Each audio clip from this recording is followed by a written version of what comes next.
This is going to be a great one. Wonderful.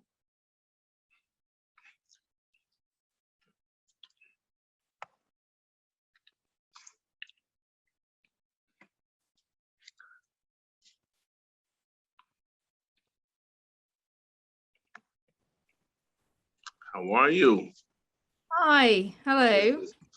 How are you? I'm fine, thank you. Oh, And you you? know, I'm excellent. And I'm honored to have you as a guest because, I learned a lot from you. And Michelle Field and everybody, she's a guest on the show today. So how have you been? Well, I've had a very nice summer. I actually have a camper van, and all through the summer, I took my 4 dogs around the country, and we kind of stayed off grid by the sea, sometimes just like in the forest. And I was still able to work with my clients because as long as you've got like an internet signal, you can still do your readings in the evenings. So during the day, I was kind of traveling around, and then during the evenings, I would settle down and speak to my clients. So it was a really nice mix. But now we're obviously into the autumn in the UK, so it's already getting dark outside now. Right. It's 7 o'clock in the evening in the UK. I think you're in the middle of your day. Is that right? You're at lunch. It's 2 o'clock. 2 o'clock here on. Oh, okay. Yeah. So we've got the heating on now. Okay. And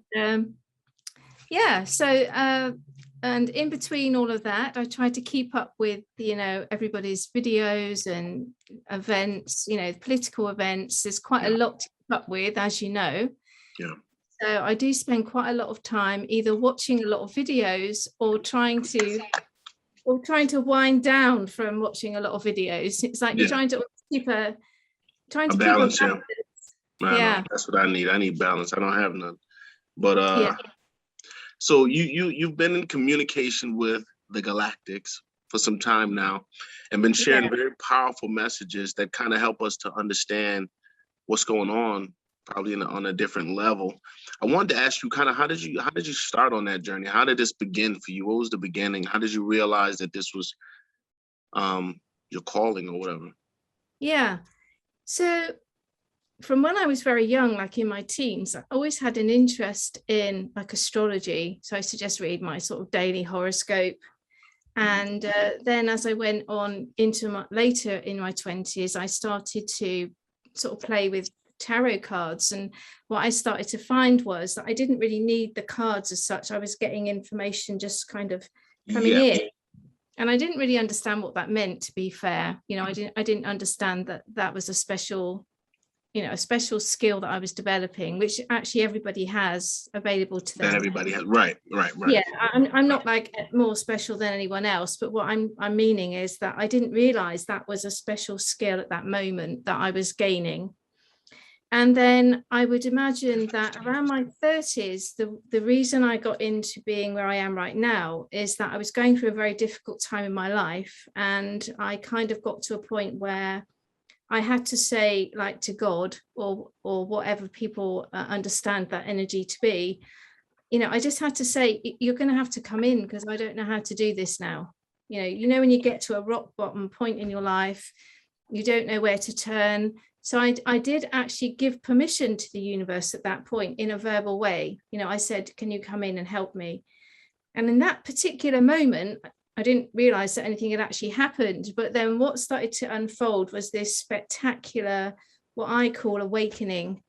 And it was like from every angle in my life, I was getting help coming towards me. I mean, literally, people would just arrive in my life. And when you look back, it all like fitted together. So they all came at the exact right moment that I needed them with particular different types of help. And around that time, I was living in southern Spain, and I started to realize that I could see angels. And then through them guiding me through clairvoyance, I was able to learn about certain structures of the universe and this grid of light that we have around us. And I started to be taught by the angels on how to live life from a place of love and faith. Very true. Right. And then that developed into me learning how to identify which archangel was around me, and to then listen to what they had to teach. And so I could tell if I had, say, Archangel Michael with me or Archangel Sandalphon. I could tell by how they looked, how they sounded, the different types of messages. And that developed into me then learning about the Ascended Masters. So there's a particular group of Ascended Masters who, as a group, are called the Great White Brotherhood. And they were taught by Elizabeth Clare Prophet and Mark Prophet, who had like a center of spirituality at Mount Shasta. So sometimes you'll hear Michael Jaco talking about that. Yeah. And I'm self-taught, so I haven't really had anyone teach me these things. So I was actually getting the masters before I knew about Mark and Elizabeth. And it's only very recently, and I've been doing this for about 20 years, but it's only very recently that I started to learn about Mark and Elizabeth Prophet. So I'm just starting to delve into all of that now to see what the background to all of those teachings are. But in terms of speaking to masters directly, like you were saying, and the galactics, it depends on what questions I'm asking. So, if I'm asking a question about, say, Starlink, you're going to get a different channeling to, say, if you're asking about how do I develop my soul, and then dependent on what you're asking is what teacher you get. Right. Interesting. Well, one thing that I found interesting, well, a couple of things that you said that was interesting is that you kind of began with the tarot, which almost served as like a school teacher to help you to unlock potentials that you had already that you didn't really need the tarot cards. It's the same thing that happens with religion. For me, I had the same type of experience. I had a very charismatic church experience where it opened the doors to heavenly realms and different things. But in time, I started to learn that it wasn't the religion per se, that those abilities, the love, the power, the visions, the dreams, the prophetic kind of intuitive kind of gifting was not exclusive to my particular path that I took. And I started to learn that. It took me a while to realize that. And we're starting to understand now a lot of the programming that's inside of religion. So, and then also you talked about being able to see these angels. And I wanted to kind of just ask you a little bit more about that because, we talk about, and one of the reasons why I'm asking you this is because I think people that's in your coming from your particular perspective are usually given a tag. You know what I'm talking about. There's a tag, this is evil, or this is not Christian, and this is not. Yeah. And one of the things that Negative 48, Mr. Kennedy, shared with us is that there's two forms of energy. There's dark energy and there's light energy. And so you have one sun. It sits up in our solar system. It's the sun, and it casts its light on the earth. And that light comes through my window. Same light comes through your window. Isn't that interesting? Yeah. And so you talk about as you start tapping into this, you start getting. They want you to spread the message of love. Can you talk about that a little bit more? So when you were saying about, some people think that channeling can be bad. In some respects, it can actually be bad if you're not properly trained. It's about where you are in your soul journey. So if your soul is ready to hear certain messages, it will come through in a pure way. But if you're just doing it to manipulate people and you're using it from a control perspective, then you're not going to get a pure message. And people really need, in most instances, to have a teacher to help them to learn how to know the difference. Because, for instance, if I'm sitting here today and I'm reading a book about angels, let's imagine this is a book about angels, and I'm sitting here and I have no training and I'm just reading about angels, and then I think, oh, I'm going to try and channel something. Then I get my pen and my paper the bad spirits that have been with me all day, because I'm not trained yet, they've been reading the same book. They've been stood behind me, and they're not wise. They're just any old spirit that's passing by. They've been reading the same book. So when I then go to my pad and I ask the universe, oh, what does this mean? These people behind me, who in their lifetime may not have been very wise, may not have been spiritual, they could have actually been on quite a bad pathway. Maybe, they had an alcohol problem or an emotional problem, or all sorts of things could be going on.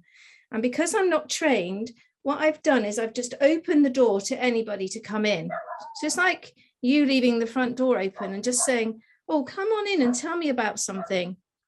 So these people that are standing behind me all day while I've been reading my angel book, when I then write down, oh, angel, tell me something, they can now speak to me in the exact terminology that I just read in this book. Right. Because they were stood behind me all day reading it with me. But when I'm writing it down, because I'm not trained, I think, oh my God, I've got angel, I've got God with me, I've got Commander Ashtar, I've got all these amazing people with me, because they'll tell you any old name. They'll say, oh, I'm Prime Minister. They'll Right. tell you anything. Right. And because you don't know how to understand energy, because you've not been taught, that's where people trip up. They trip up.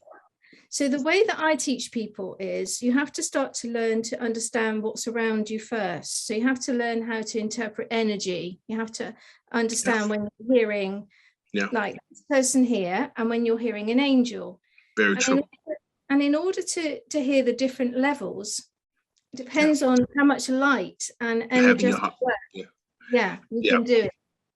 So you're right, that we all have the same window, but when we open the front door, when we open the front door, we normally have discernment on who we let in. So when you go to your front door, you don't just open the door to everybody in New York and say, come on in and tell me what I need to do. No, you say, oh, I don't like the look of you or your energy or your intention. And you only let in the people that you obviously know or you trust.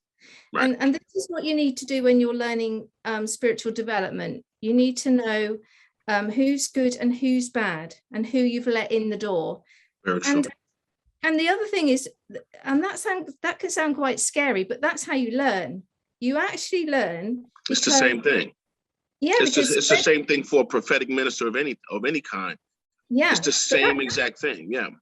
You also learn because you, when you've channeled some stuff that sounded realistic, and then 6 months later, you actually get Prime Minister talking to you in spirit, you then realize that there's a difference between the two things, and you feel it. You feel the difference. The connection, yeah. When you get the real Jesus actually in your life, and 6 months before you had somebody just calling themselves Jesus, you feel the difference. Right. Yeah. But my dog is faffing around underneath the desk, and he's moving my light around. So I'm just going to see what he's up to down there. He's trying to come and sit. He's trying to come and sit next to me, and he's going to upset the light. Oh. That's it. Sorry about that. No, it's fine. He was trying to get next to me, and he was just about. What kind of dog do you have? Well, I have 4 dogs, and he's just the one that if he's not with me, he gets a bit stressed. So I bring him into the interview, and he's just trying to get in his bed. And what was happening was he was getting tangled up in the lighting. So we were going to have a technical issue any minute. Anyway, Nice. that solved itself. But as I was going on to say, it's not necessarily a bad thing to channel something that's not who it says it is, because you that's how you learn. It's like when you're driving a car when you're younger and you're going a bit too fast around the bend, and you don't actually have an accident, but you can feel that the car is about to go out of control, and then you take a deep breath as you get round, and you think, oh, I realize now that next time when I'm going to go around the bend, I just need to slow down a bit. So it wasn't a bad thing. It actually taught you something. Yeah. Let me tell you what used to happen to me when I was first, we call it the circumcision of the heart. where you remove this outer layer to reveal that higher self. That was how we learned. And well, at least that's how I learned. And what'll happen is, God will start to deal with me. He'll give me these dreams, these visions. He'll take me out of my body. At one point in time, he even took me out of my body, brought me to the White House, let me hear Barack Obama saying some very evil things. I was like, wow. Ooh. And it's very interesting experiences. But there were times when God would give me these dreams. He'll give me these dreams, and I would see all this calamity, and it would bring about all this fear. And I would think, oh my God, this bad thing is about to happen to me. And then a week later, it happens to somebody else. And then I said, oh, it took me a while to understand that when these things were happening, it was for me to learn that this was for somebody else. And then the same thing happened where I would have things that would cause me to have tremendous fear. I would think that is God. God is trying to bring this fear on me. Never is God. God is never bringing fear on me. No. So I started to learn the difference between, but the fact that you have the Spirit guiding you through the process, I think one should be legitimately called into this realm to get trained properly. Because you're right, if you just pick up a book and you go out there trying to handle these spiritual things without being taught and trained by the Spirit, you could possibly hurt yourself or hurt other people, and that's what happens. And there's a lot of exploitation. But I want to shift it a little bit, because we can go forever with this one. But I think what's happening is there's a converging of timelines, and I think what's happening is we're all kind of arriving at the same place. We're arriving at the same place. Because it took me a long time to accept, because I was trained not to believe that. I was trained to believe that the good folks over here, the bad folks over here, we're all going to be fine and they're all going to die. And that's not true. And even in the Great Awakening, they tell us, that's not true. 90% are good. The majority of us are good. And unless you're a Luciferian or so forth, Yeah. But where we are now is an interesting time. We have seem like there's a blackout coming around the corner. A lot of things happening. A lot of intel out there talking about Trump. Oh, obviously, and you know this because I watched you when you first talked about this, and you were right that Trump was already in power, and it was kind of like behind the scenes. You talked about that, and it's true. It's true. Trump is still in power. And but what are you hearing now? What are you feeling about now? Where we are now, October, November? So I still think that Trump's never gone away. I don't think he's gone anywhere. And we obviously have something that's pretending to be the president of the USA, like a placeholder. So the person, Mr. B, is a placeholder.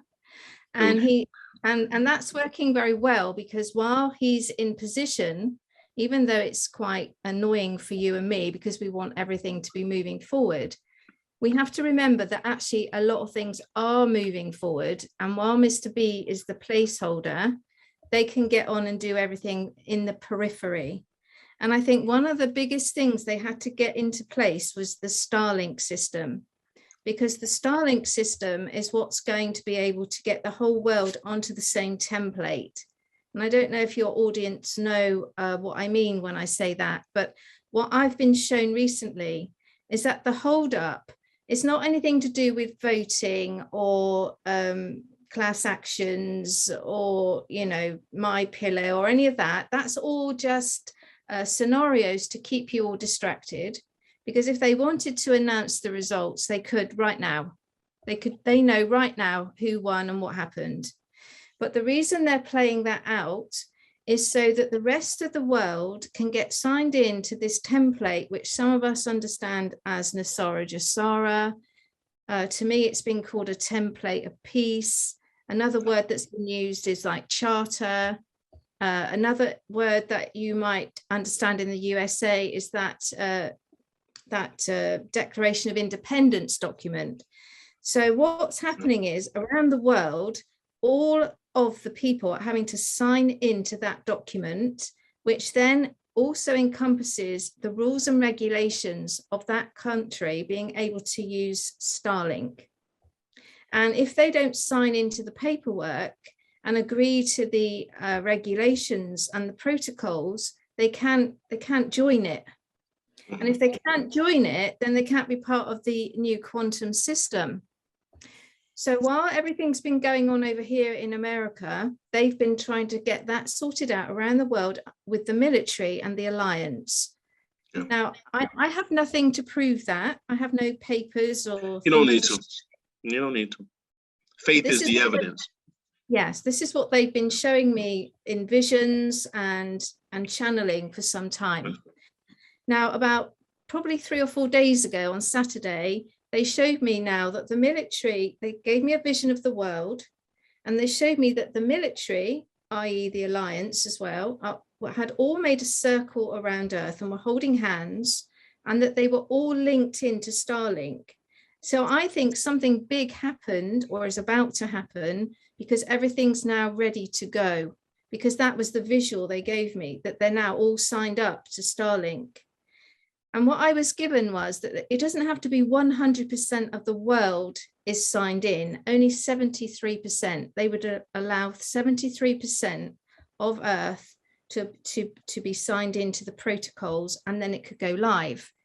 And I was given that on Saturday, and then we had all that funny situation, was it 2 nights ago, where everything, I mean, I was literally on Michael Jaco's show telling him this right now, what I'm telling you, that I'd had this vision that everyone was signing into this charter, and then Starlink, and all everywhere around us, you know, Facebook was going down, Telegram, not Telegram, but Instagram, you know, all those media platforms. And I think what was happening on that night was them switching certain things over to Starlink. Okay. I think that's what they were doing. And when you were saying about the blackout, I don't think it's going to, when I've been speaking to them about things, they've always said that the Trump team want to do everything as gently as possible. So just blacking everything out in one big go, I don't really see why they would do that, because that would create danger. Panic and chaos, right? And panic, and, you know, that would be very distressing. For you and me, we'd be ecstatic. You know, I mean, the other night when everything started going down, I was almost getting the Moe and Chandon out, you know, I was, and I never drink. You know, yeah, I mean, I never drink, and I nearly had a glass of champagne. Right. But, you know, for everybody else, that would be very scary if the whole lot went back. Right. So I've always been told that that they probably won't do it like that. And I think what they're doing is they're going into different geographical places, and they're switching things over a bit at a time. Okay. So if we go back about maybe 5 or 6 weeks ago, I had in my house, I had my internet go down, and my iPhone jammed, and all sorts of things happened on the same day. And I called my internet provider, who is Sky in the UK, and I said to them, what's going on? My hub's gone down, my Apple phone's jammed, my laptop has to be sent back.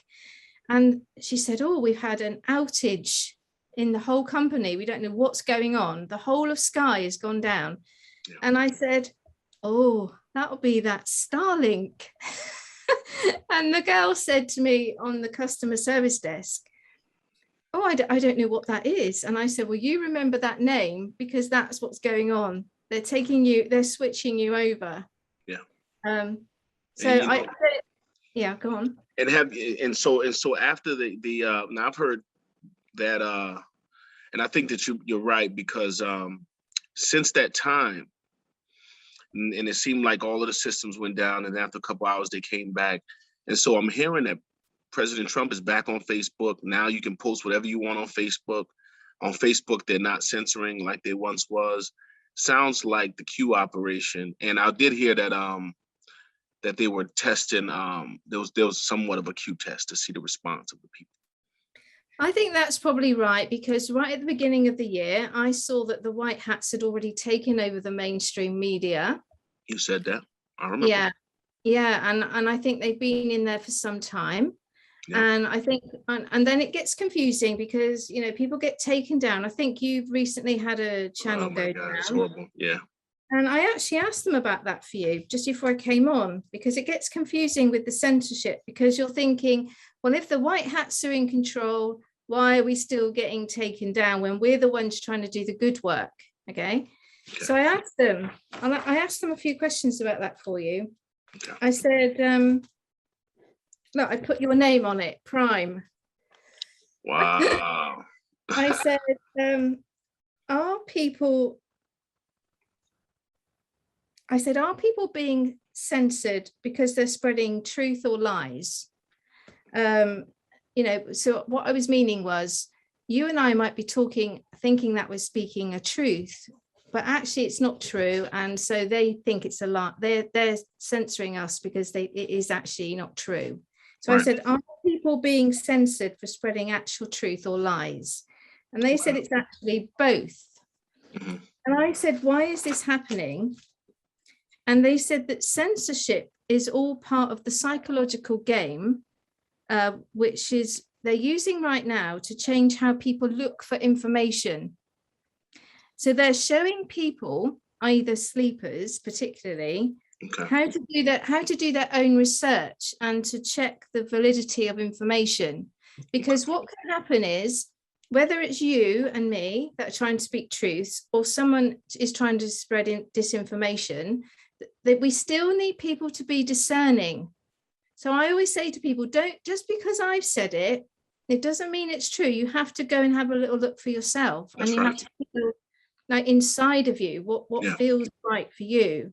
Yeah. And I think that what they're telling us here is some of the censorship is about, if they really like your channel, for instance, and then you disappear, then people might have to look for a few days somewhere else for the information.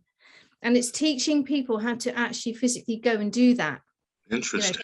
To go and find the information. So it's like they're psychologically trying to teach people, don't just rely on Pryme, don't just rely on... They kicked me off. Damn. Yeah. So I said, is this censorship random? And they said it's yes and no. They said the censorship is a white hat operation.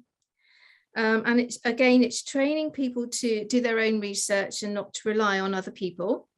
So it's not necessarily that they're picking on you or me or anyone in particular. It's quite random. Damn, so my own guys is kicking me off the internet? Yeah. And then I said, so why are good intentioned people being censored? Because like you and me are coming hopefully from a good place. Right. And now this was interesting because they said that we don't have the whole picture. So we could be getting taken off because we don't necessarily have the whole picture, which I totally agree. I wish we did. Yeah, right. So then I said, so what is the whole picture?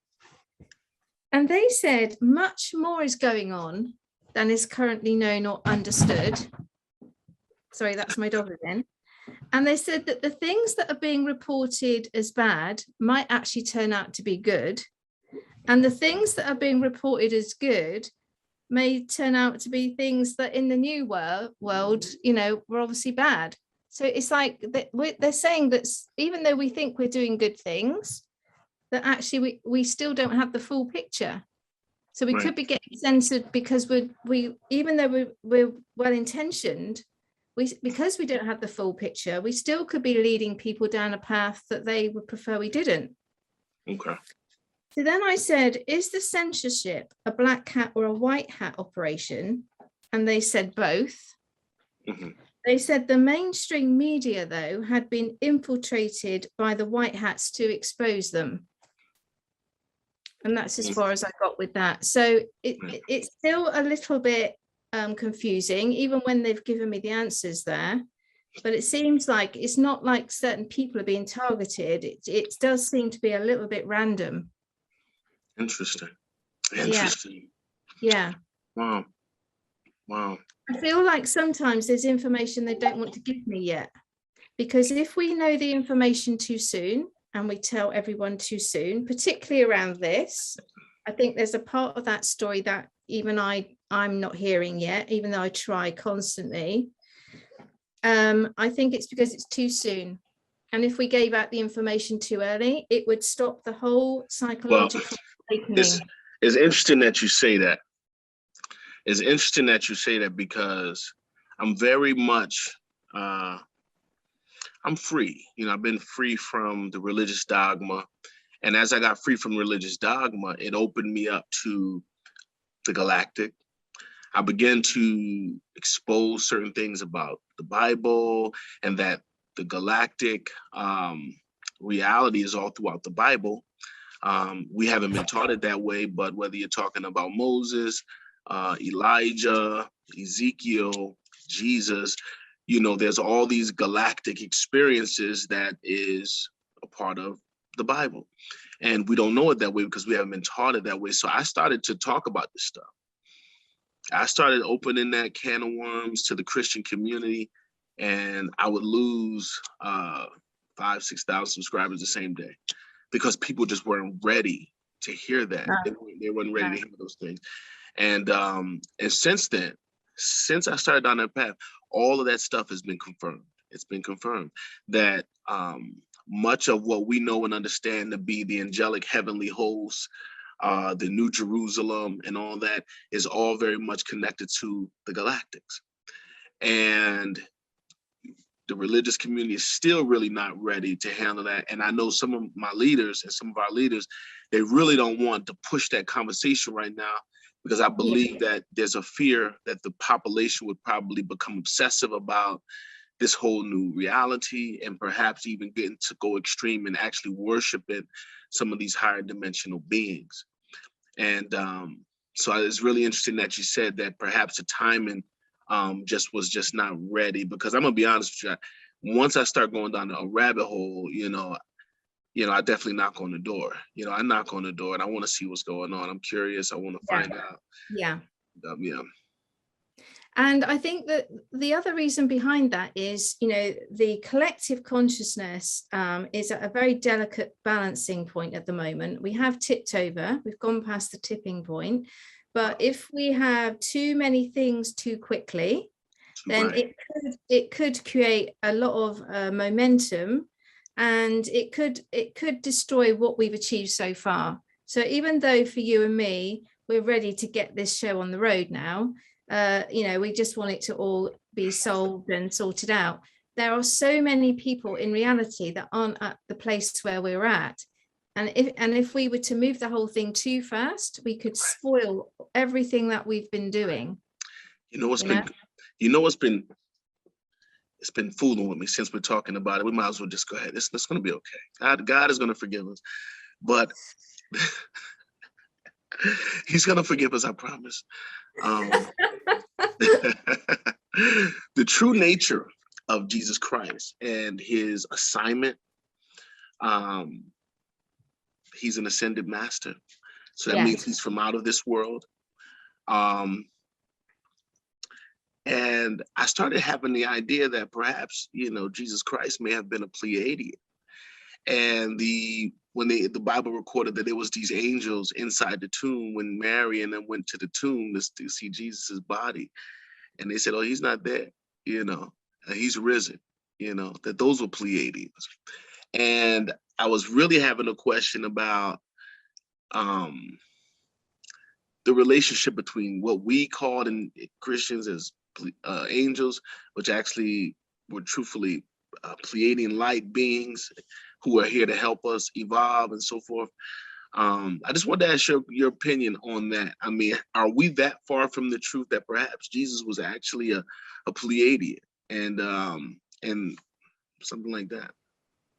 Come on. So Pleiadians are not. Get me kicked off of YouTube. Come on, kick me kicked off of YouTube. Okay. Well, I would love to answer you, but I am not an expert with Pleiadians. So my understanding of Jesus when I've channeled him directly is that he is of what we call the Christ consciousness. So he is one vibration down from the God consciousness. So God is a culmination of energy. It's not a man. It's an energy, an intelligent source. And then you've got the Christ consciousness, which would be Jesus. And then below that, you've got the ascended masters. So in the sense that you're talking of ascended masters, I would say that Jesus is slightly in vibration above them.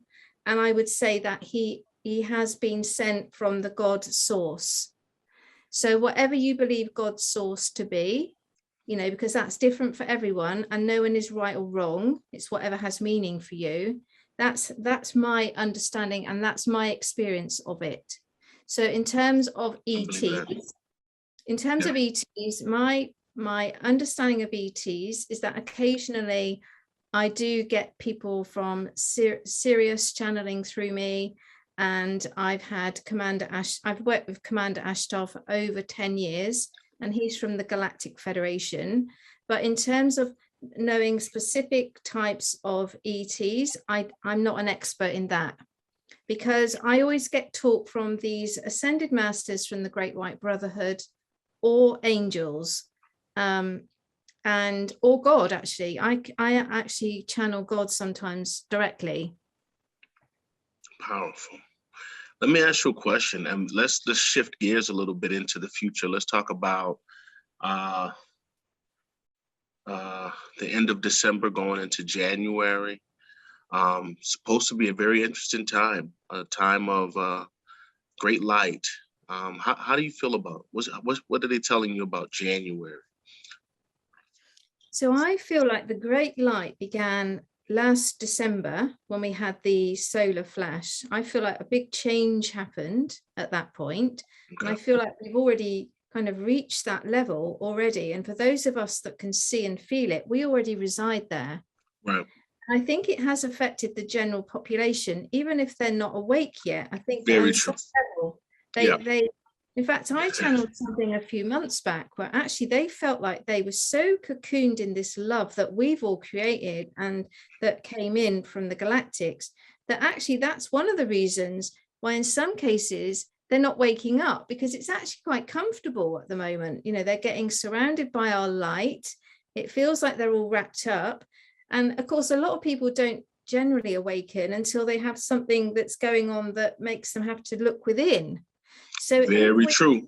If we're cushioning them with this amazing energy from all directions, from Gaia, from the galactics, from you and me, from our heart centers, these people are actually getting cushioned and brought along with us.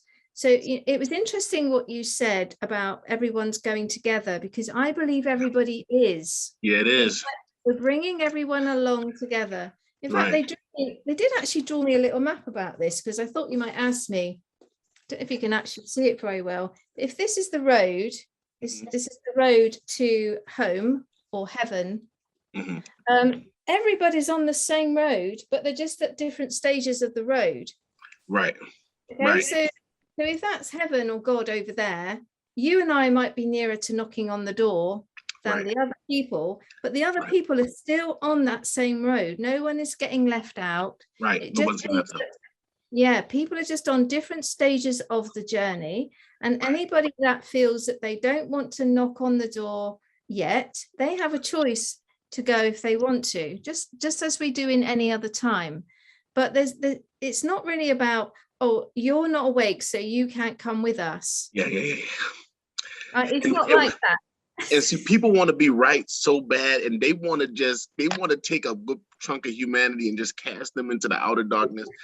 It's the truth. It really should be good news to know that the truth is that we're all going to be saved, and that God loves us all. And guess what? You may have this belief system, but we're really on the same page. We're talking to the same God.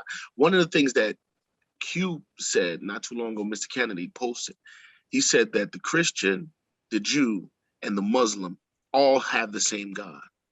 Yeah. And I was like, damn, it makes so much sense. And I've kind of felt that when I came out of the dogmatic religious realm, I started to feel that something was wrong with the way I was believing and understanding, because even though through my belief system and some of the training that I had, it opened certain heavenly realms to me, where it opened up these heavenly realms. But it didn't mean that everything that I was learning within that system was right. The only reason the heavenly realms opened up was because I made a personal decision to open up my heart to God. Yeah. It wasn't the religion that I was in. It was my choice that opened, and I would dedicate myself, and I would fast and all this. And I made a lot of choices, and a lot of good choices that I think helped me to produce more light in my soul. But yeah, I'm really starting to see that we are all on the same We're all receiving the same light. It's really interesting. And another thing that he told me was that in the Great Awakening, there's really going to be no religion, because every mystery is going to be revealed. So there's going to be no religion per se, you know. And then I started thinking about what Mr. Kennedy, negative 48, was talking about. Pardon me.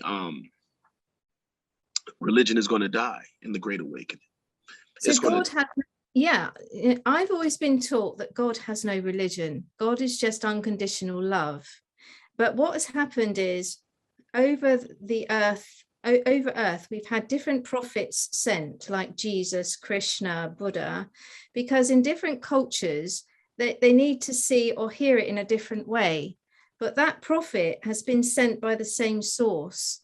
So at the end of the day, the teachings of any religion are still coming from the same source, but it's just that the words and the methods that might be used were designed to reach the particular culture of that region at that time.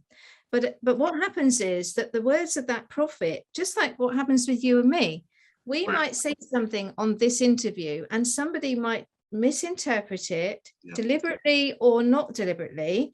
They hear it the way that they understand it, or they want to portray it to someone else if they want to twist it. But it doesn't negate from what we said from our heart. It's just that those people then might write a book about you or me, and they might call it the Bible or the Quran or whatever, and they interpret it in a way that they want the people to be controlled by it. There's an ulterior motive. So the pure message from the prophet gets distorted by whoever's writing the story. So I was actually talking to someone else about this today. Two people could write a biography of your life, and two people are coming in from completely different perspectives. And one could say that you were the most wonderful being that they'd ever met. Right. And the other person could portray it in a completely different way. And only you and God know the truth. Only you and God know the truth. So I find it very difficult to read any kind of religious book. And I never have, actually. I've never studied the Bible or anything like that. Any of those religious books. I've never studied them. Good for you. I make that direct, direct thing. I ask direct. I say, God, show me what you want me to know. Yeah, and I've studied a lot. I've studied a lot of books over my years, and they've all kind of like, the first time the first time, and I've had some galactic experiences, right? Yo, I'm so glad I thought of this. So, and I was in, God was first training me with spiritual gifts, and I was still in a box. Even though I thought that I was spiritually free, I was still in the big box, big time. And I was fasting one time. I was fasting for a couple of weeks, and I had a powerful vision of being in a UFO ship, like in not a UFO, but like a spaceship in space. You know what I mean? And I was traveling, and I had somebody with me who I couldn't see who they was, or some type of angelic being. It was me. What do you mean? I was sitting with you in the space. I'm just joking, but it was probably me. Because are you serious? Because I see myself traveling in this small, bubble. Small, like a small bubble, and like a vehicle that's just moving through like a grid of light. It feels like there's light either side that's guiding it. Like a road. That's how it felt. Exactly. It was like a road. It was like a road in somehow some type of road, but it's no road, but it's a road. Exactly. You're not on the floor. There's nothing holding you. It's like energetic walls of light. And you kind of go along, and you can turn directions through this grid of light. That's crazy. I think it was me that was sitting with you. You think so? That's crazy. No, it's possible, isn't it? It is possible. It is possible. Yeah, I know that vision. I know that. And I remember when I came out of it, right? I was like, but I don't even believe in that. That's the first thing I said to myself was, that can't be real, because me, don't believe in that. I never read any books. I was not curious. I had no desire to learn about that or anything.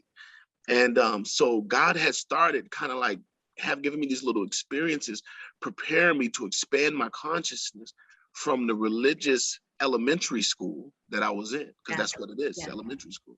And then the next time he showed me another one, and I'm having another dream. I'm in a very kind of like prophetic season where God is using me in maybe high school now, because maybe I'm a little bit moving on along a little bit. I'm breaking away from religion a little bit, and reading books like the Book of Enoch. And but before I studied the Book of Enoch, he gave me this vision, right? And in the vision, I looked up, and there was all these people looking up in the sky. It was a storm going on. Storm, the Great Awakening storm. There was a storm going on, and there was a huge cloud. And when the lightning flashed, you could see this UFO ship inside the cloud. So everybody was looking up, waiting for the light to flash and say, "Yo, look, it's something inside the cloud." And I heard the voice of God say, "Those are the powers." And I was like, those are the powers. Now, the powers is a word, in Christian churches, we use it all the time because we talk about the principalities, the powers, and the rulers of darkness against this world. So we're always talking about principalities and powers, but nobody knows what the powers are or the principalities. We don't know anything about it. We just say principalities, powers, and all that, but we don't know anything. So when I started, I said, wow, a UFO ship is the powers. So I got the Book of Enoch, and then I read the Book of Enoch. And in the Book of Enoch, and the Lord had me read that book from back to front for some strange reason, but I read the Book of Enoch, and in the Book of Enoch, he said, the powers that revolve in their circular chariots. It's in the Book of Enoch. The powers, they revolve, spin, in the circular chariot vehicle. And I'm like, wow, very interesting. And so it just kind of opened me up to talk to people like you and others to teach me, to help me make the connection, because I know there's a history and there's a truth that we don't know. And I think they've kept it from us, because I think if we've truly learned it, we will be so incredibly powerful that we'll be a threat to the dark forces. I think another thing that the way I teach people as well, because I used to teach groups of people before all this plague happened, and now obviously I'm online. I teach people that it's not necessarily what I tell you, it's through having your own experience and meeting the experience for yourself. So what I find interesting when I'm listening to you is how you found God through your own experiences, your own visions. You didn't really need that book, but that book just helped to lead you in the right direction. And then it was that experience of the vision and the ship and the feelings in your body that help you to know that it's real. You don't need any book or teacher to tell you that. You find it through your own experience. So when I teach people, I try to teach them how to have the experience for themselves. And if they say to me, oh, Michelle, I saw a white light just here. Does that mean it was my angel? And I say, did it feel like an angel? Yeah, it was the most powerful thing ever. Then that was an angel. It's not for me to say to you, yes, that is a good teacher. You're a good teacher. Because whatever you feel to be correct in that moment, it's like God is whatever has meaning for you. And just going back to where we came in when you were talking about the tarot and how people think things are good or bad. It's not about whether a pack of cards is good or bad. It's about the person using them and where they're up to in their spiritual journey. That's and what their intention is. I could make this pair of glasses a spiritual an object for good or bad. If I intended it to do something like a spell, it could be bad. But if I intended it to bring in angels, then every time I pick those up, it could bring in angelic energy. It's all to do with your intention. It's not to do with the object that you're using. That's just a tool that you use. Right. And it's no different from any Christian church, right? Because just because you got a cross on your building doesn't make you good, no. Or bad, you know what I mean? But, and we know that it's also a great disguise for a lot of wickedness is what we're finding out, right? We're learning how much wickedness is happening in the church. But even though there's wickedness in the Catholic Church, particularly, you know what I mean? Particularly in the Catholic Church, where there's human trafficking, there's satanic stuff going on, but there's a remnant even inside the Catholic Church that's doing God's work. Everywhere there's life, God has his agents, is what I'm starting to learn. Yeah, you're exactly right. You know, some people have used the church to hide behind, like you were saying, for bad reasons. But I still believe in my heart that there are people in all of those religions that went in because they had a true calling, and they needed to be in there to protect people as much as they could with their light. So you might have had the dark ones in there as well, but we have that in all walks of life. We have that whether we go to church or we just step outside our front door. Yeah. We are the light warriors, and so we're always going to come up against that, whether you call it a church or your neighbor. You're always going to come up against that. Yeah, that's amazing. I could talk to you for hours and hours now. You know. So what's one of the most interesting things that's happened? What's some of the interesting things that's happened in your life? Because I got a bunch of them. I'm just curious to know, because I know people like you and me and some of us, people who are, we have these strange experiences that we don't like to talk about because it makes us sound strange. But if we're talking to each other, we can talk about it. So what's the I suppose nothing is strange to me anymore because it's part of my life. But I suppose if I was telling somebody else that didn't understand, I think the thing they might find the most strange for me in my life right now is that I get woken up at night by 3 light beings. I mean, they just stand by my bed and I'm fast asleep. And I know who they are without even opening my eyes, because I know from their energy imprint that I've got, Lord Kutsumi or Lord Maitreya or Commander Ashtar. And when the plague hit, they were there every night, stood by the bed, waiting for me to wake up and write down what they needed to say. Now, to normal's not the right word, but to people that don't understand our journey, that would sound quite crazy that you actually have three strange men standing by your bed. And you know who they are by their energy imprint. Normally girls say, well, I know his aftershave, I know what it smells like. Right. But I don't even need to open my eyes. I know that it's them. That's right. And another time last year I had this the ETs, the little ones that I don't necessarily hear them, but I see them. They were looking in my third eye like a window. So I was asleep, and if you imagine your third eye was open like a window, I could see them all kind of looking in at me like this, like, oh, I wonder who this is. I wonder if we should go on in. And I was asleep, but they woke me up, and I just kept my eyes closed and just saw them looking in at me like you would in a window. Right. So that was, but I wasn't afraid of them. They were very sweet people, very loving. I must say I've never had any really frightening experiences apart from when I had. When you're on this journey, you have a point where you go through certain initiations. Yeah. And on the final initiation before what I call enlightenment, I had the devil. And the devil used to put fire up my curtains, not real fire, but visually I would wake up and my curtains would be on fire. And I would see the devil around me, and he would get hold of my throat. Yes. And right.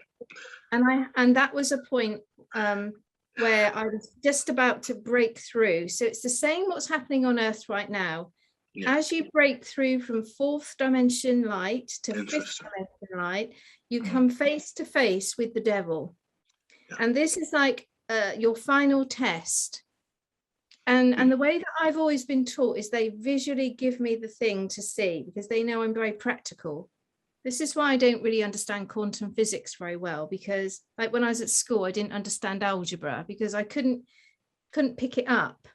And if someone could have taught me like algebra where you can pick it up and they say, you have that and that makes that, then I can understand it.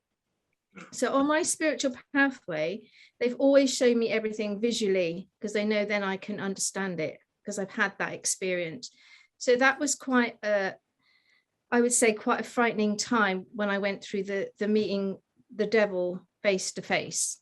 But if that ever happens to anyone now when I'm teaching them, which is not that often because becoming enlightened is quite rare, but I always say to people, if you have any kind of spiritual attack and you're actually quite good at putting up light and things, it's not a punishment, actually. It's a sign that your light has increased.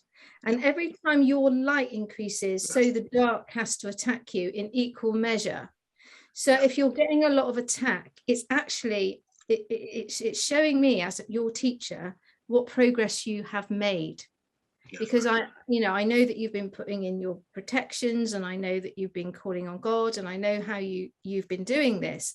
So if you're still getting attacks from certain angles, it's only an indication of how well you're doing. It's how well you're doing. Yeah.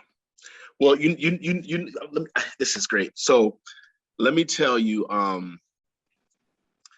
when I was on when God started really teaching me about spiritual power, because I would pray all the time. I would read the Bibles, the miracles of the disciples, the miracles of Jesus. Then I go to church, there's no miracles. And I say, God, that's that, in the Bible, Jesus walking around, be healed, everybody should get healed. And so I prayed all the time, God, I want to experience that. I want to experience prophecy, all the gifts. I was young, so I was attracted to the divine and the spiritual abilities and all that. And the church had a certain teaching about that. You have to say in the name of Jesus. First, you have to bind the spirit, then you have to do the. And I thought, well, every time you guys do that, nothing happens. Everybody in the church that got sick, they died. I don't see any miracles happening, so it's not working. And so I was really perplexed in my spirit, because I said, I'm believing something. I'm in this church and this doesn't seem to be real. And so what happened was God started to teach me how to heal through love. Yeah. And he taught me that love was the key to the healing. In a dream, one particular dream, I was in a world and the whole world was upside down. Everything in that world was upside down. All the buildings for some reason was upside down. The cars were upside down. And a man dropped dead right in front of me. He dropped right dead in front of me. And in the dream, God had me to drop to my knees, and I began to pray appropriately. I didn't know that I was praying appropriately, but in the dream, I was just praying for him like so badly that God would just give him a chance. It was like I was begging and pleading to God to just, it was like I wanted him to live more than I wanted my own self to live. It was like he was closer than a brother. It was like I would trade places with him if I could. It was the deepest, most powerful prayer. And the man jumped up in the dream. And when I woke up, I understood the message. How you have to love that kind of love for that power to come forth. And so then when I learned about the galactics, because even most people in the religious world don't understand love. So as I started to understand love and caring for people and how spiritual that was, it started taking me up levels. I used to get tormented by demons like that with the throat. I used to get tormented. Yeah. I started walking in love. It's like there's a wall of protection all around me at all times. As long as I keep that love meter high, there's a wall of protection around me at all times. And I try to tell people that it's not deep enough for most people, to be honest with you, Michelle. It's not deep enough. People want something much more complicated than love, but I'm gonna be honest. But I certainly knew that the galactic path was the truth when I found out that every dimension you go up in the galactics is greater love. And I knew that was the truth at that time. That's exactly right. In fact, the teachings of Ascension, which is that journey to go to meet God, it's a spiritual pathway which is more elevated. So you've gone through certain tests and initiations, and then you reach this level called Ascension. And that's where you have more wisdom and love in your heart, and you're then allowed onto this higher pathway called Ascension. And the main key of that, lesson number one, always is the power of love. And I think that the one thing about all the spiritual books and all the spiritual teachings and all the religions is that at the core, that is what the message always is. It's always about love. Every prophet always comes with that message. But again, it's just about how it's been misinterpreted or used for the wrong intention. But Right. essentially, every prophet of every religion, their Yeah. main teaching was always about love. Right. But what happens is, like I would imagine with Bible teachings, you get taught that if you don't do a certain thing a certain way, Right. then you won't be, then you'll be punished. And the God that I know, he doesn't punish. He's unconditional love. He gives you life, and then you have free will how you want to manage it. Right. Right. No, I agree. And one of the things I tried to tell people, I said, hell. People talk about hell. Well, they say hell was created for Lucifer and his angels. It's a holding cell. It's not for mankind. Hell is not for mankind. Very interesting. It's all interesting. I used to teach that heaven and hell is actually here right now, depending on how your perspective. So I used to say to my group who was sitting in front of me at that point, I used to say, okay, so hands up all of you at the moment that feel like my group and me as a teacher, it's like being in heaven. And then hands up all of you that actually are in this same room, but you think this is hell on earth. And everyone used to laugh. And I used to say, the thing is that half of you could think that these teachings and this course is heavenly. You're loving it.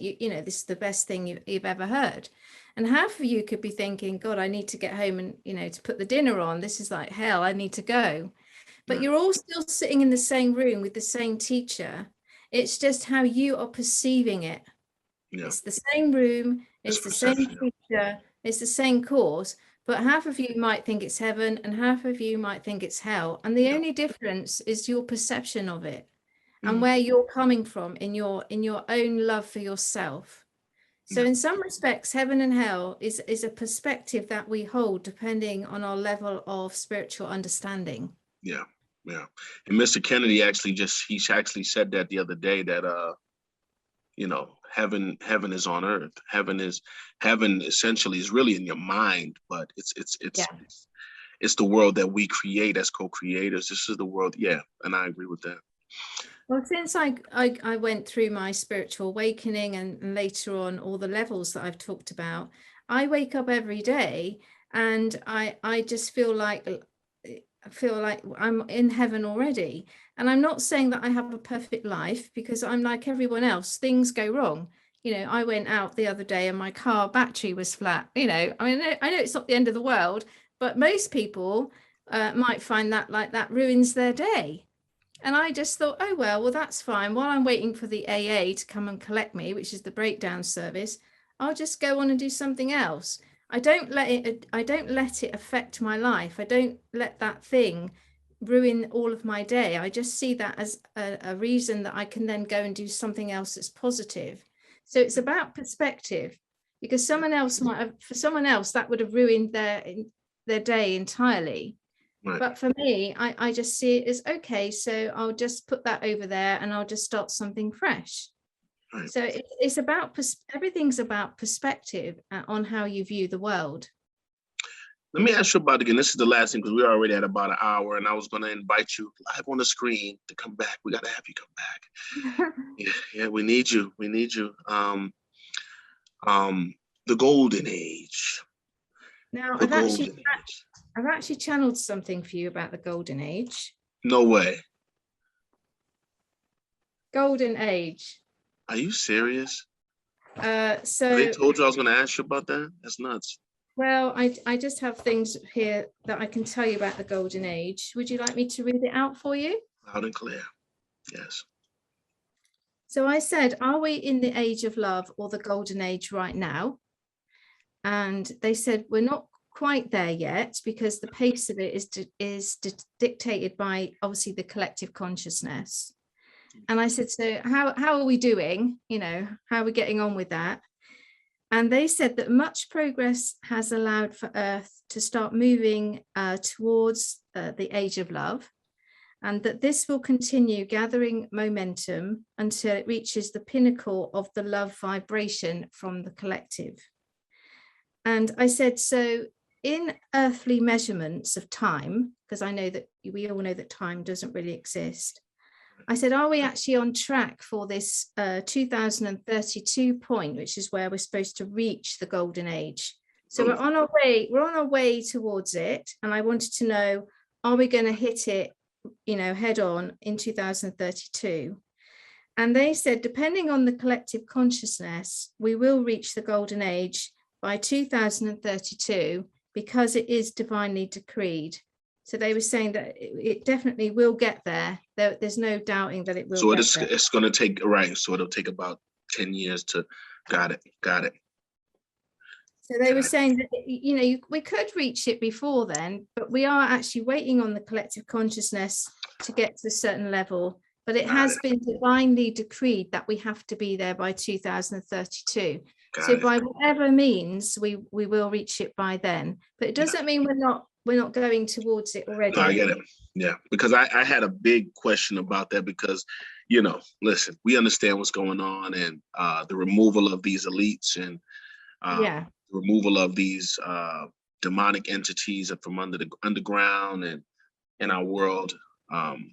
So in my mind, of course, I'm saying to myself, okay, so how do we get from the current world into the world that's destined to be, Yeah, well, and I know it's a journey. It's a journey. Yeah. It's not like you get to the 21st of December and then overnight you all wake up and right. Yeah. Right. So I said, so how will the world look or change as we now go towards this divinely decreed event? And they said the world as we know it is going to change from the inside out, and that the fabric of everything we currently know and understand is going to change on a quantum level, and that all matter will evolve as thoughts and consciousness evolve and as more hearts open. And I said, so how is this going to look like practically in everyday terms? And they said on a practical day-to-day level, it's going to become more harmonious, more community orientated, and more love thy neighbor. They said that people will pool their skill sets and work towards the good of humanity. And people will be more in their essence, more loving and more trusting. Makes sense. They're going to be less stressed as their lives move more into being rather than striving. So they're going to get up with this flow rather than this, I need to do this today. They're going to wake up with this, how do I feel today? What do I feel like doing? Right. They were saying that cities will turn into communities as corporate trade will diminish. And they said that old offices will be turned into homes, and that city areas will be free of the burdens, will now be free of the burdens of like commuters. And so there will be like cleaner and more open spaces and clean air in the cities. They said that healing technology in the way of like these healing towers are going to be put up. And these are going to emit healing frequencies, which will be pulsed like all around the perimeters of these big cities. And they told me actually that London and New York will be the first ones to have that. So they're going to put up something like a Tesla towers system all around these cities, switch it on, and then New York and London are then all going to have their vibration lifted, and that they will become healing cities. Wow. They said there'll be more green spaces and there'll be less traffic because they're going to pedestrianize a lot of the streets and plant more wildlife. And they said that transportation is unlikely to need roads in the future because faster trains, which are going to be elevated above the city and which will be propelled magnetically and at speed. So this is going to like create free and clean transport. And they talked about driverless flying cars, again, working on these magnetic energetic grids of light, which you and I talked about earlier, in this interview. And they said that would just take people like easily to any location. They said that the underground transport system, which you have in New York and we have in London, that's going to go because that affects the magnetic pulsations of the earth, because obviously those trains and things going through, it affects Gaia. So they're going to be stopped over time. And they also said that gigantic crystals will be used around cities to send frequencies of light and healing, and that the crystals will be naturally sort of cleansed by all the elements of nature, which they're now going to plant everywhere. And they said that sound frequencies will be the new medicine for illness. They're saying that illness in the golden age will be minimized as healing frequencies become normal in all your buildings and your transport and all areas of recreation. They said that the buildings like Buckingham Palace, Houses of Parliament, they're all going to be taken down and renovated. Yep. And they said that crystal technology and sound will run in all homes in the future. They said that harmful emissions from transport and EMFs and harmful things from corporations will be halted completely. And they said that any business that is not heart-centered, or it doesn't have a mission of, you know, how may I serve, that just won't survive. It won't survive. Right. They said that more activities will be held outside as the weather around the world becomes more steady, warmer, and it will go back more to the predictive seasonal things that we had before they started to manipulate weather. And they said that they will stop resources being mined from Mother Earth, you know, like drilling and fracking and that sort of thing. They're going to stop all of that. They said that animals will be free to wander, and they will no longer be kept in zoos, as people's hearts will be open and they'll be able to hear the animals, so that they'll know not to keep an animal locked up because they'll be able to hear what the animal has to say. And they're saying that animals will have the ability to teach us, regardless of our age or culture, and that we will actually revere animals. We will revere them and insects. And they were saying that as habitats are restored naturally for the animals, then things like flies and foxes and things that we deem as a nuisance, we will now actually invite them into our space and we'll all live together in harmony. They won't be deemed as nuisance animals anymore. Right. They also said that as the nature of business and trade changes, so will the need for people to work long hours. You're not going to need to do that anymore. Right. And so your time will now be dedicated more to recreation and having fun and relaxation. Yeah, yeah. And they said that people in this like relaxed state will like emanate all this light from them. And so it will nurture everybody as they meet them, because now they're not having to work, you know, like 80 hours a week. They'll be more relaxed and being instead of striving. So again, this will help the consciousness to go up. And then the last few things they said was that food will be plentiful, it will be organic, and it will be locally grown. And that people will exchange their homegrown produce within their sort of local communities. So it'd be like a barter system. And they said there's going to be much joy and happiness and peace. And they said that leaders will not be necessary as people start to lead and cooperate from the grassroots levels. So they're saying that the law will change to allow local communities to work within the constructs of common law. So I think we probably knew a lot of that stuff already, but they just wanted to confirm it to you. But you know, that's so great, because the golden age is the same thing as what we call the coming of the Lord, or the millennial kingdom. We used to call it the millennial kingdom. And basically it described a time where we were going to come to some threshold of time, and the Lord or the light was going to come down and it's going to govern the world, and the world was going to be put in its proper divine order. And there's certain scriptures that even say like that in this time, the lion will lay down with the lamb, because the lion devouring the lamb is part of the sin nature, is part of the darkness that's fallen upon the earth. It's not within its natural divine order. So when you start talking about the animals, not having to run from the animals, no longer being in fear of animals, that was very interesting to me, because I was like, I always knew that in my mind, that in that time, which is another just example of these converging of timelines. Basically what I'm saying is, what you're saying is the same thing as what we're saying.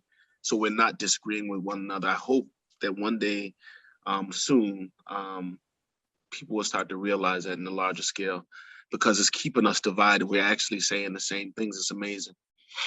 Now, all the way through this interview, they've been telling me, and first of all, I can see your wings. So you have your angel wings, and they're very bright and very big.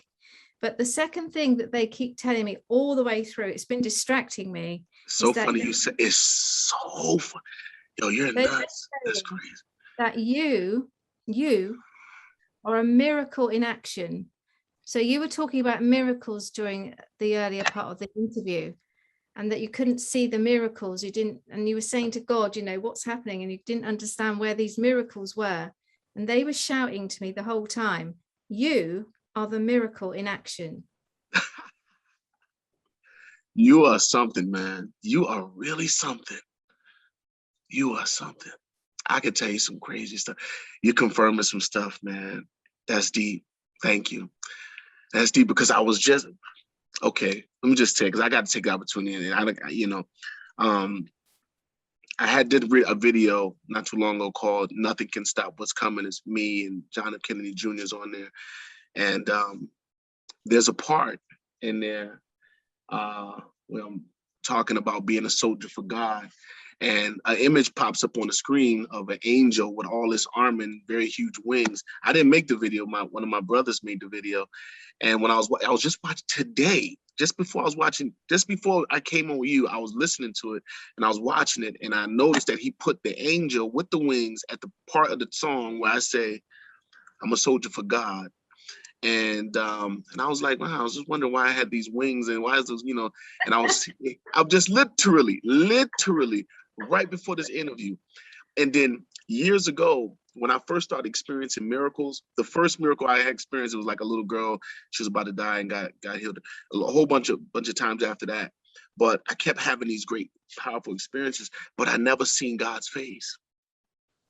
And I started to pray and I said, God, I want to see your face. You know, I never saw your face. I seen this, I had all these, I was living for these moments, just like you. My life wasn't about money. My life wasn't about fame. My life was about having godly experiences and powerful experiences. That's what fueled me and learning new knowledge and stuff like that. And so I started saying, God, I want to see your face. And so one night he gave me a powerful vision, amazing. And I'm in the mirror, I'm looking in the mirror at myself, and I start going like this. And as I touched my face started to change into the face of Jesus Christ. Yeah, because they've just been saying to me all the time, you've been telling this story, if you want to see the face of God, you look in the mirror. No way.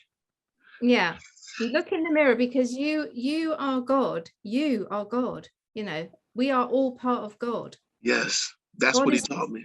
God is not separate from us. So if you want to meet God, all of you, just go and look in the mirror. Look in the mirror. I think that's the best place to stop. I mean, in a minute, we're going to be singing that Michael Jackson song, aren't we? What's that one about? In the mirror. The Man in the Mirror. In the mirror. My favorite song, by the way. And we all know that he was channeling something very, very light and beautiful. So that's probably what his message was. You know, that's my favorite. That's my favorite Michael Jackson song. Yeah. Man in the Mirror. And you know he's alive. I love Michael Jackson, and I absolutely hope that he is alive for sure. Yeah. He is alive. And he's actually retweeted some of my videos. He's put my videos up. That's amazing. He's one of the agents of He's a Q agent. Well, you know, Michael, I've still got your tickets, Michael, from 2009 at the O2 Arena in London, which you didn't make. So, and they're very special ones because they are like holographic ones. And when you move them like this, it looks like he's dancing. And Michael Jackson, they're in my attic. So I hope that one of these days, if you are still here, that you'll come and see me and I can show you your tickets. Perhaps he might even do a little concert for us. You never know. No, he is. He's going to be performing at the, I think this year. This year he's going to be performing soon. From what I understand, he's going to be performing. He's also going to be testifying against a lot of these guys. And so, man, Michael Jackson was one of the purest people I think we've ever had on this earth, actually, in our time. I think, you know, he's one of the purest. I say the same thing. And there's something about his voice. And I said, you know, I've never heard a person, it's something that he has that nobody else has on the earth. It's a certain vibration. Yeah, it's incredible. Now, when I first saw that video, can you feel it? Can you feel it? If you go back and watch that, which I did recently, it's a very, very old video. I mean, it's very old, the way it's produced, but all the Jackson 5 are throwing light over the earth. You go and watch it when we finish. Okay, we'll do. And they're saying, can you feel it? And they're throwing all the light over the earth. And the light is coming into Michael Jackson's crown. So that whoever made the video was obviously very enlightened and obviously understood Michael Jackson's energy, because they were showing a stream of light coming into him from his crown. And don't forget that that video was made probably in 1976 or 77. Right. So for that period of time, for them to be making such a, you know, a spiritually awake video, which most people probably wouldn't understand, but if you look at it now, it makes perfect sense that he was throwing light over the earth. You know, I mean, it's incredible. Go and have a look at it, you know, when we finish, and you'll see what I mean. I mean, the message, So listen, you want to see God? Look in the mirror. In the mirror. Wow. And you are a miracle in action. Thank you, Lord Jesus. You know, I thank you so much, man. This has been such a blessing. I wasn't feeling good today, and now I feel great just from talking to you. I'm feeling great now. Why do I keep seeing these lights move on the screen? Yeah, I can see them as well. There's nothing in front of me. Normally when that happens, I don't say anything. I just say it to myself, but I'm going to say it to you because it keeps. Well, they're orbs of light. So that's because you've got the angels around you, because we've been talking about angels and light and wings. And because we're recognizing it in you, those lights are orbs of light from the angels. That's wonderful. That's why you keep seeing them. So they're just, don't forget that God always sends us, and the angels always send us signs